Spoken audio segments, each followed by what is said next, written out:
If you're a facilities manager at a university, you know students rely on the cafeteria for breakfast, lunch, dinner, and the occasional late-night snack. So when a dishwasher breaks down and dirty plates pile up, the mess hall can turn messy in the blink of an eye. Enter Grainger. With over 1 million industrial-grade products and fast delivery, the product you need now is never far away. So you can turn that dishwasher back into a lean, clean washing machine. Call, click Grainger.com, or just stop by. Grainger, for the ones who get it done. All right, let's do this. Time for a deep dive into World Cup 2024 in Spain. And we're going deep, right? Not just scores and highlights.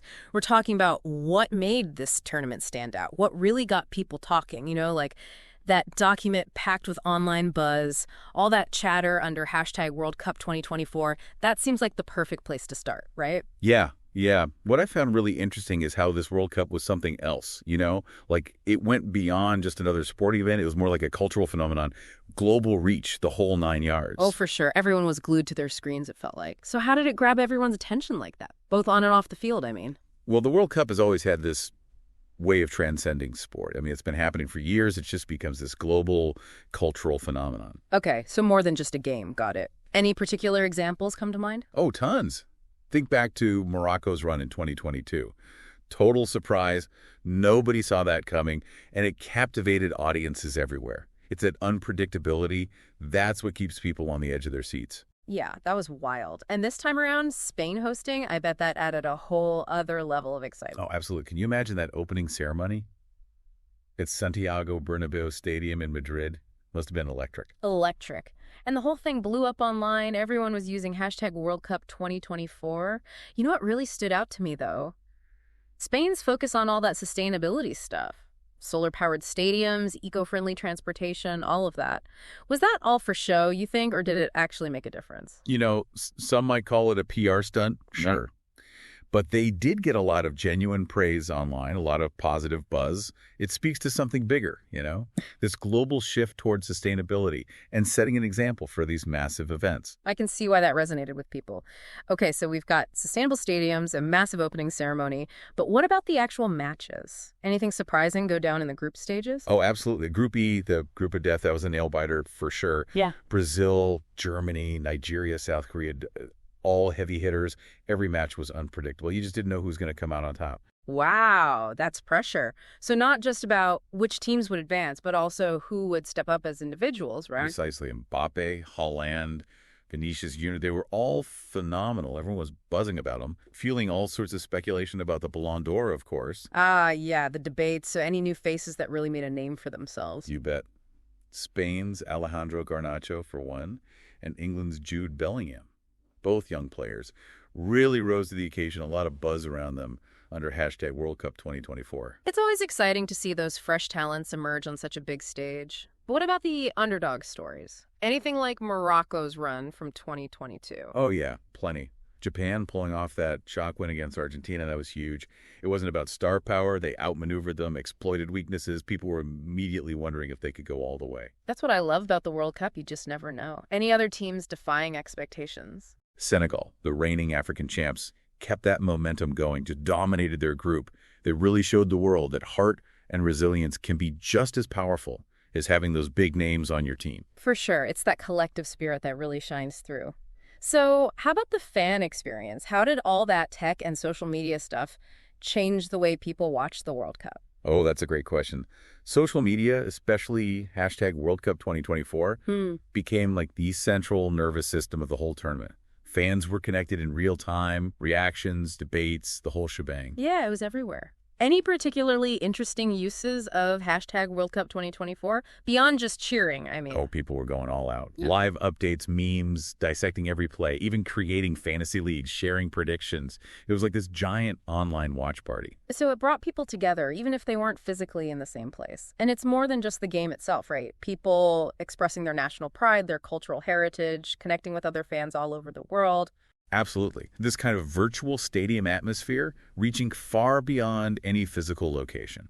That's pretty amazing. It sounds like technology was playing a big role, not just for the fans, but even within the matches themselves. Oh, for sure. Remember VAR, the video assistant referee?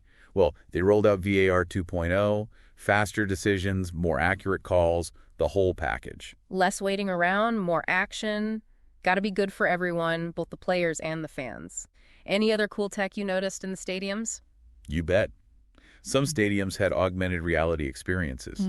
You could use your phone, access real-time stats, player info, even virtual replays. Just added another dimension to watching the game live. Wow, sounds like a tech revolution. But did we still get those classic rivalries that make the World Cup so thrilling? Even with all the new tech, I mean. Oh, absolutely. Some of those classic matchups were reignited, just fueled the excitement on long and off. Like what? Give me the highlights. Well, you had Argentina and Brazil. That draw was intense. Messi versus Neymar, a clash of titans. Classic. Any other matches that really got people talking? England beating Germany, a historic rivalry, always a big one. And then France with Mbappe scoring 2 goals, taking down Italy. It's those historical rivalries, all the emotion from past encounters.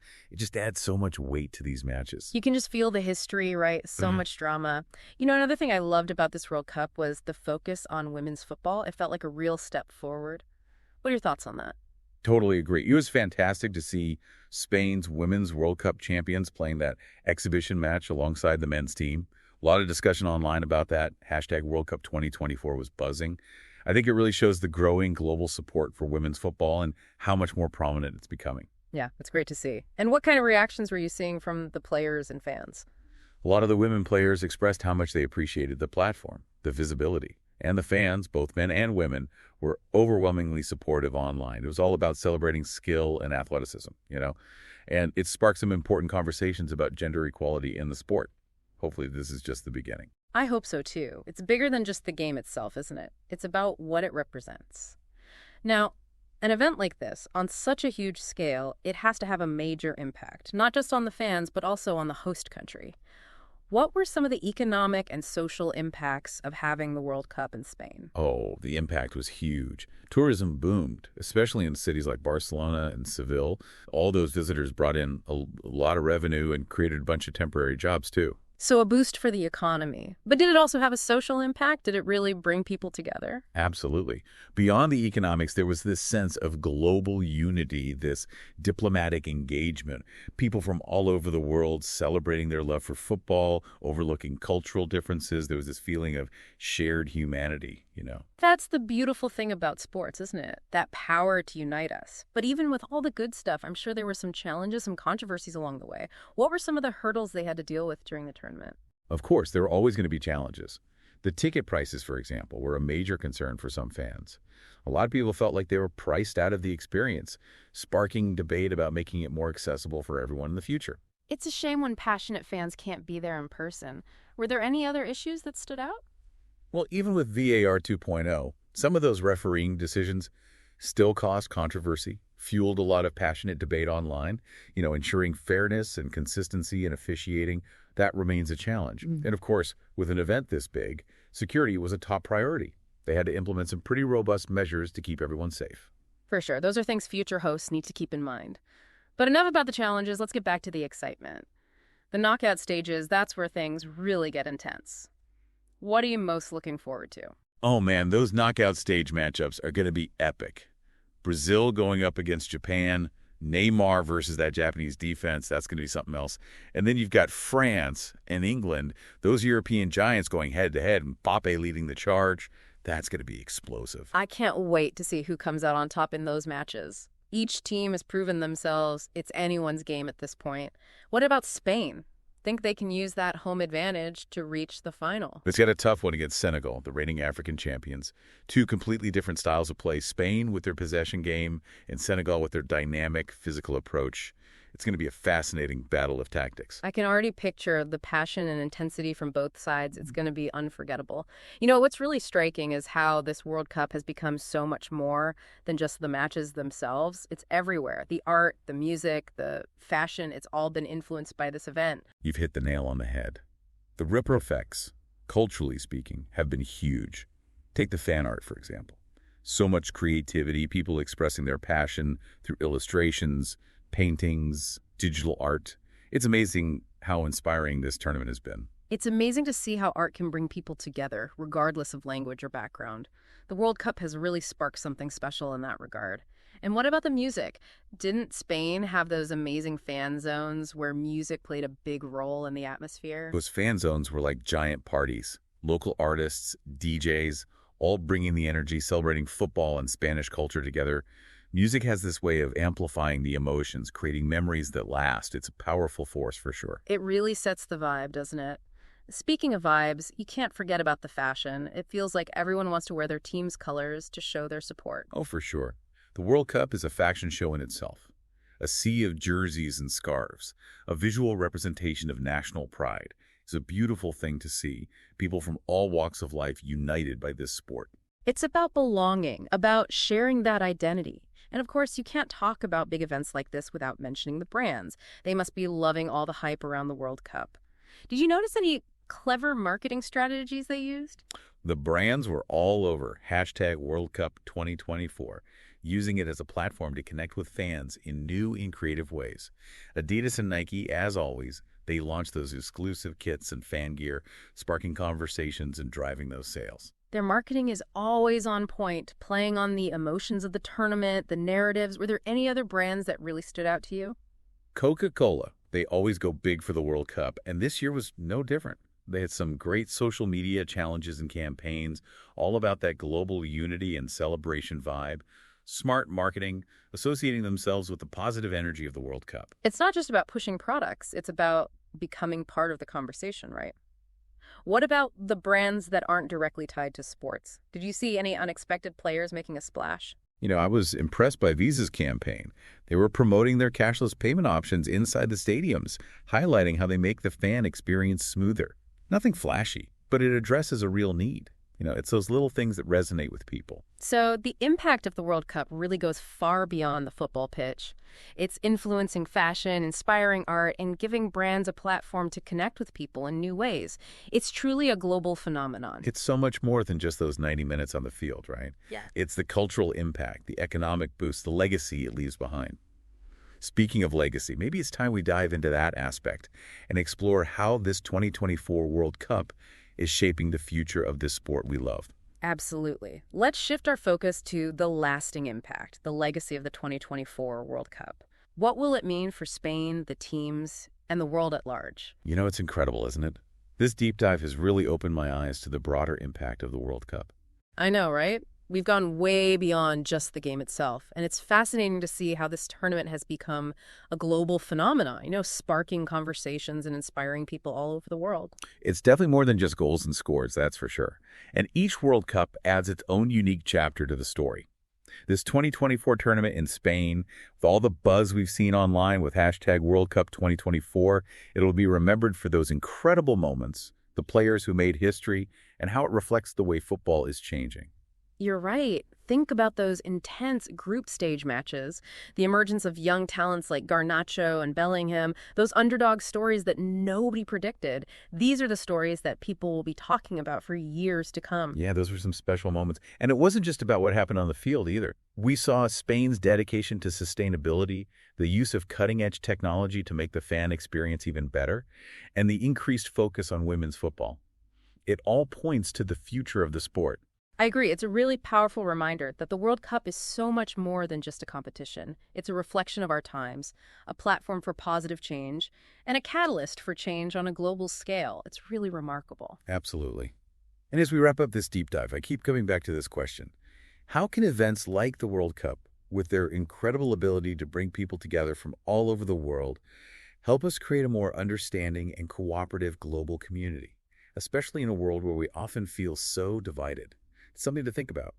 That's a great point. It highlights the potential of sports to transcend borders and break down barriers. When you see fans from different countries, cultures, and backgrounds united by their passion for football, it gives you hope, It reminds us of our shared humanity, even amidst all our differences. Well said.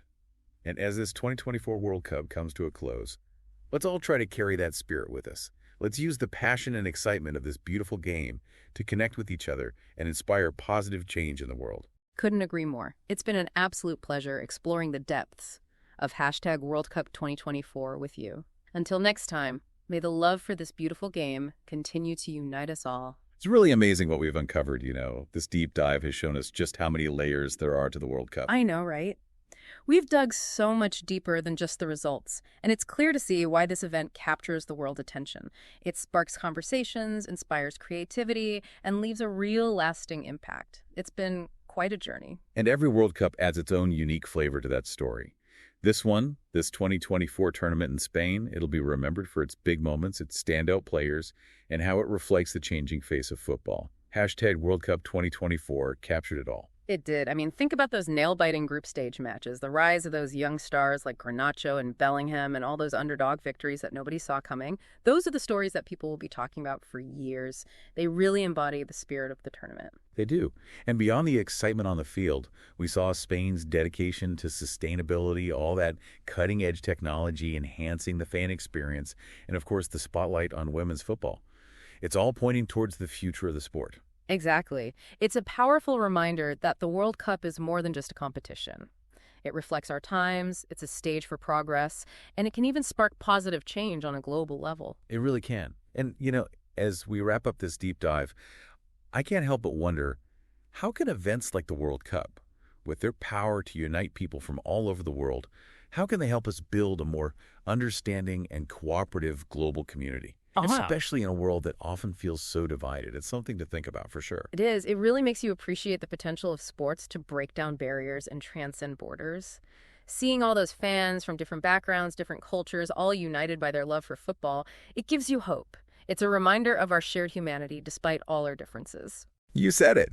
So as the final whistle blows on this 2024 World Cup, let's hold on to that spirit. Let's use the passion and energy of this beautiful game to connect with each other and make a positive impact on the world. I'm all for that. It's been a privilege exploring the depths of hashtag World Cup 2024 with you. Until next time, may the love for the beautiful game continue to bring us all together. Today is your lucky day. Today is the day that our $3 website works for you, paying you directly to your PayPal daily. Imagine $3 ongoing continuous payments to your PayPal account. Imagine falling asleep and waking up to $300 in your PayPal account. How would this make you feel? How could this help you? What bills could you pay? What kind of fun could you have? What does that retirement look like now? All for a one-time payment of $3. This website is DFY done for you, fully built and completely hosted, and never stops collecting payments for you. You have spent $3 on coffee on a regular, but that coffee won't help you create multiple streams of income. Click the link below. If you're a facilities manager at a university, you know students rely on the cafeteria for breakfast, lunch, dinner, and the occasional late-night snack. So when a dishwasher breaks down and dirty plates pile up, the mess hall can turn messy in the blink of an eye. Enter Grainger. With over 1 million industrial-grade products and fast delivery, the product you need now is never far away. So you can turn that dishwasher back into a lean, clean washing machine. Call, click Grainger.com, or just stop by. Grainger, for the ones who get it done.